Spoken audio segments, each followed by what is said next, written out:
Evaluasi kebijakan Jampersal di Provinsi Daerah Istimewa Yogyakarta. Jadi waktu menyusun proposal masih menggunakan kata provinsi, tapi sekarang kata provinsi di Daerah Istimewa Yogyakarta sudah dihilangkan. Jadi menjadi DIY karena sudah istimewa. Jadi ini adalah latar belakang kami kenapa mengambil ingin meneliti evaluasi kebijakan jaminan persalinan. Yang pertama mungkin berkaitan dengan tujuan MDGs yang keempat dan kelima tentang menurunkan angka kematian ibu dan angka kematian bayi. Kemudian kita sudah ketahui bahwa daerah istimewa Yogyakarta ini merupakan suatu daerah yang menjadi ikon atau contoh dalam angka kematian ibu dan bayi karena di bawah taraf nasional. Akan tetapi ternyata angka ini masih tetap tinggi di negara ASEAN. Kemudian kita juga ketahui bahwa Jampersal ini merupakan program ataupun terobosan terbaru, dan otomatis di dalam menjalani program-program yang merupakan program yang terbaru, mungkin dalam implementasi ataupun dalam pelaksanaan jaminan persalinan ini akan mengalami banyak hambatan ataupun kendala. Sehingga mengapa Jampersal ini perlu diteliti, dampaknya akan lebih memberikan saran atau memperbaiki bagaimana sih sebaiknya Jampersal ke depannya. Lanjut. Kemudian untuk metodologi penelitiannya, rancangan kami menggunakan dengan studi kasus dengan subjek penelitian. Yang pertama regulatornya Dinas Kesehatan, kemudian pemberi layanan Puskesmas, RSUD, dan bidan praktek swasta yang mempunyai MOU dengan Jampersal. Kemudian lokasi penelitiannya ini adalah 5 kabupaten dan kota. Kemudian pengumpulan datanya ini dengan menggunakan in-depth interview. Kemudian untuk hasil penelitiannya kita langsung saja. Yang pertama itu adalah hasil penelitian yang berkaitan dengan input. Nah, input di sini sumber daya manusia. Nah, kita sudah ketahui bahwa daerah istimewa Yogyakarta banyak orang pintarnya ya. Tapi ternyata masih ada permasalahan secara kuantitas dan kualitas juga yang ada di daerah istimewa Yogyakarta. Salah satu kabupaten di daerah istimewa Yogyakarta seperti Kabupaten Sleman itu juga memiliki rumah sakit umum daerah tipe D yang ternyata di dalam rumah sakit tersebut sering menjadi rujukan. Karena rumah sakit itu termasuk perbatasan antara Klaten dan Jogja. Jadi sehingga daerah-daerah puskesmas yang ada di daerah tersebut akan merujuk ke rumah sakit tersebut. Tetapi di rumah sakit tersebut belum memiliki fasilitas untuk operasi dan belum memiliki dokter obsgin. Jadi masih ada ternyata keterbatasan tenaga kesehatan di daerah istimewa Yogyakarta. Kemudian yang kedua, nah ini berkaitan dengan masih kurangnya jumlah MOU dengan bidan. Ternyata MOU dengan bidan itu sebenarnya bidannya ini ingin melakukan MOU banyak bidannya yang akan melakukan MOU dengan pelaksanaan Jampersal karena mereka berkeyakinan seperti ini. Kalau saya tidak melakukan MOU dengan Jampersal maka saya tidak mempunyai penghasilan. Karena ternyata semua persalinan sudah gratis sehingga mengajukan MOU dengan Dinas Kesehatan. Akan tetapi dalam peraturan-peraturan di MOU ada sebagian besar bidan yang ternyata tidak bisa terpenuhi persyaratannya dalam MOU. Jadi sehingga masih banyak bidan-bidan yang belum bisa melakukan hubungan kerjasama dalam melaksanakan Jampersal. Kemudian berkaitan dengan dana. Dana seperti kita ketahui bahwa nominal ini sebagian pendapat dari responden kami bahwa nominal jasa yang diberikan pada saat ini tidak sepadan dengan jasa yang telah dilakukan dalam menangani jaminan persalinan. Kemudian paketan Jampersal yang sebenarnya belum akomodatif dan kadang-kadang menimbulkan image negatif. Jadi ketika Jampersal itu tidak akan mencakup semuanya. Misalnya kalau di Yogyakarta mungkin di sini juga ya di NTT ada ari-ari yang otomatis akan dibiayai sendiri, jadi kendi untuk ari-arinya. Jadi ketika pasien pulang akan dimintai biaya untuk peralatan seperti itu. Pasiennya akan mengadukan bahwa mereka tidak gratis, jadi masih ada biaya yang dipungut. Padahal sebenarnya itu tidak termasuk dalam paketan Jampersal. Kemudian permasalahan yang selanjutnya, pengembalian atau pencarian dana itu memakan waktu yang sangat lama. Jadi kalau mungkin untuk bidan-bidan praktek mandiri yang bekerja sama dengan MOU nanti akan berkaitan dengan pengembalian dananya, jadi sehingga operasionalnya nanti akan terhambat. Kemudian untuk sarana, ternyata ini fasilitas dan peralatan di puskesmas ada sebagian yang belum kondusif. Tapi mungkin bukan di daerah istimewa Yogyakarta, tapi mungkin di kabupaten lain. salah satunya di Kabupaten Gunung Kidul. Jadi mungkin mereka sudah rumah sakit, mereka sudah puskesmas Ponet, tapi belum siap.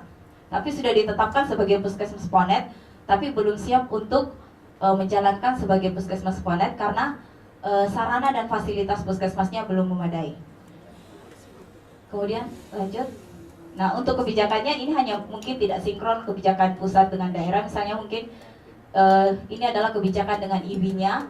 Jadi mereka masih sangat berkaitan dengan dana, belum sinkron antar kebijakan dengan kebijakan IB. Kemudian di Gunung Kidul mungkin ada peraturan daerah yang mengatur pengembaliannya. Jadi pengembaliannya itu hanya sekitar 297.000 ke tenaga kesehatannya. Lanjut. Nah, ini petanya kita bisa lihat bahwa ada 5 kabupaten kota, Jogja, Sleman, Bantul, Kulon Progo, dan Gunung Kidul. Berkaitan dengan sumber daya manusia, bahwa di Jogja itu permasalahannya adalah tim verifikatornya. Jadi tim verifikatornya mempunyai persepsi yang berbeda-beda sehingga terlihat bahwa mereka belum siap untuk menghadapi atau menjalankan jaminan persalinan. Kemudian kalau di Sleman mungkin karena rumah sakit umum daerah tipe D-nya ini belum mempunyai dokter oksgen dan belum memiliki fasilitas operasi.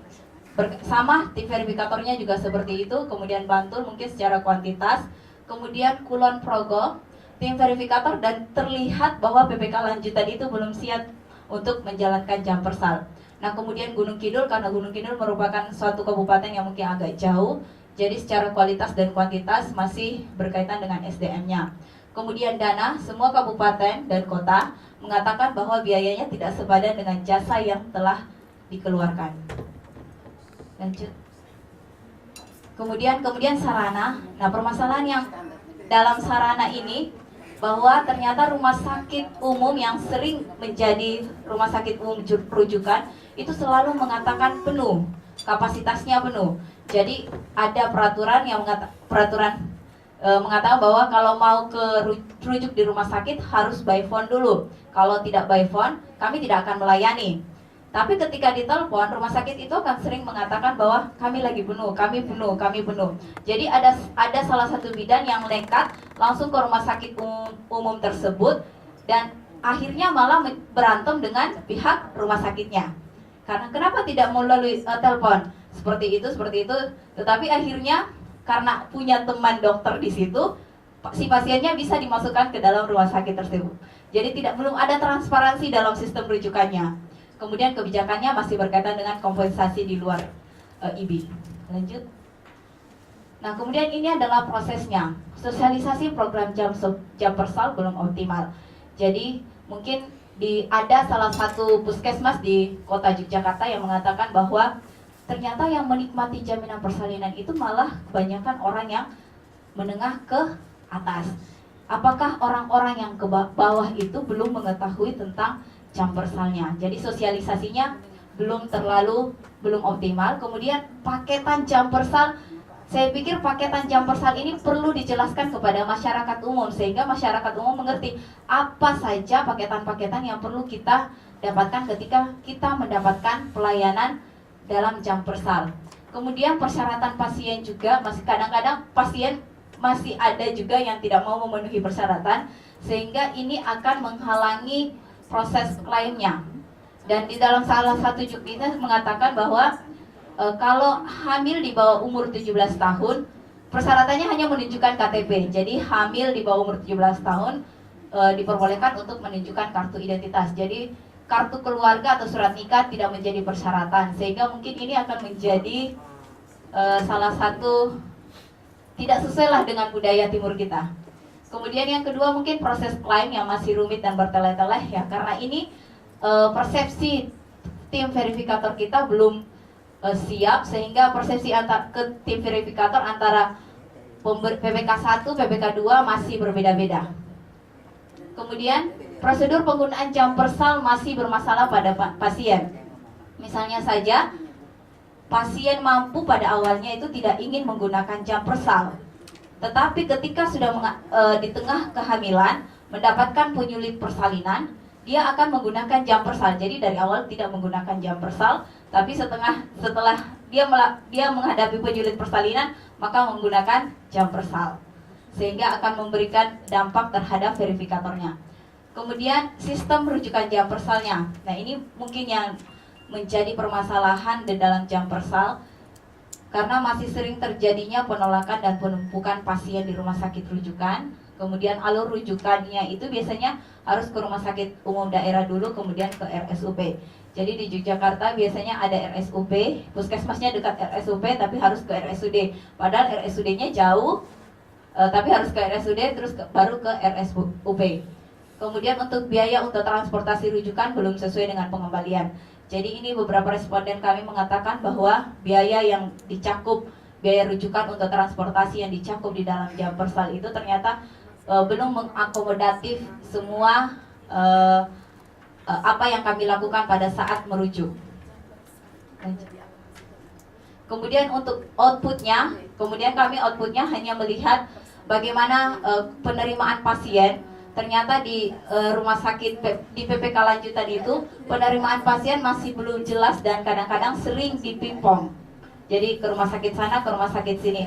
Ini terjadi di Kabupaten Gunung Kidul, khususnya puskesmas yang berada di wilayah perbatasan. Jadi karena berada di wilayah perbatasan sehingga mengalami kesulitan. Kemudian karena penerimaan pasien belum jelas, maka terjadilah penumpukan pasien di rumah sakit rujukan. Kemudian masih banyaknya pengaduan masyarakat tentang kepuasan konsumen berkaitan dengan adanya pungutan biaya tadi. Kemudian ini outputnya, penolakan pasien ternyata masih dilakukan di semua kabupaten atau kota, karena alasannya memang rumah sakitnya penuh, terus alasannya juga bidannya kalau misalnya memang tidak gawat tapi dirujuk. Kemudian ini juga penumpukan pasien dan pengaduan pasien ternyata yang tidak mendapatkan pengaduan itu hanya di Sleman dan Gunung Kidul. Nah, mungkin untuk melihat ini, yang pertama adalah kesiapan sumber dayanya, manusianya, tenaga kesehatannya harus siap secara kualitas dan kuantitas, bukan hanya kualitas, tapi komitmen untuk menjalankan jaminan persalinan ini. Nah, kesiapan sumber daya manusia ini juga katanya sangat berpengaruh dengan fee ataupun hasil jasa yang telah diberikan. Kemudian untuk sarana, perbaikan fasilitas sarana dan prasarana, khususnya untuk kabupaten yang memang jauh dari jangkauan. Kemudian ini bahwa salah satu keberhasilan implementasi program kebijakan yaitu kemampuan pelaksana. Karena masih banyaknya MOU bidan yang memang tidak sesuai dengan persyaratan sehingga masih banyak ditolak karena tidak memenuhi kemampuan. Ini terjadi di Kabupaten Gunung Kidul. Lanjut. Nah, mungkin salah satu alternatif untuk menyelesaikan permasalahan kualitas dan kuantitas SDM ini dengan biasanya dilakukan dengan contracting out, yaitu suatu mekanisme pembelian yang digunakan untuk mendapatkan pelayanan tertentu dengan kuantitas dan kualitas tertentu dan harga yang disepakati dari suatu penyedia pelayanan tertentu selama suatu periode waktu tertentu. Lanjut. Nah, untuk perbaikan sistem jaminan persalinan ini, yang pertama mungkin adalah sasarannya, karena jam persal tidak mendukung keluarga berencana, mungkin perlu ada batasan pada anak keberapa sih seharusnya yang bisa kita tolong atau yang bisa dilayani oleh jam persal. Kemudian untuk sosialisasinya mungkin dilakukan optimal termasuk paketan jam persalnya.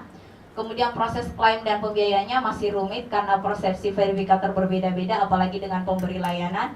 Jadi perlu dilakukan pelatihan atau bimbingan teknis.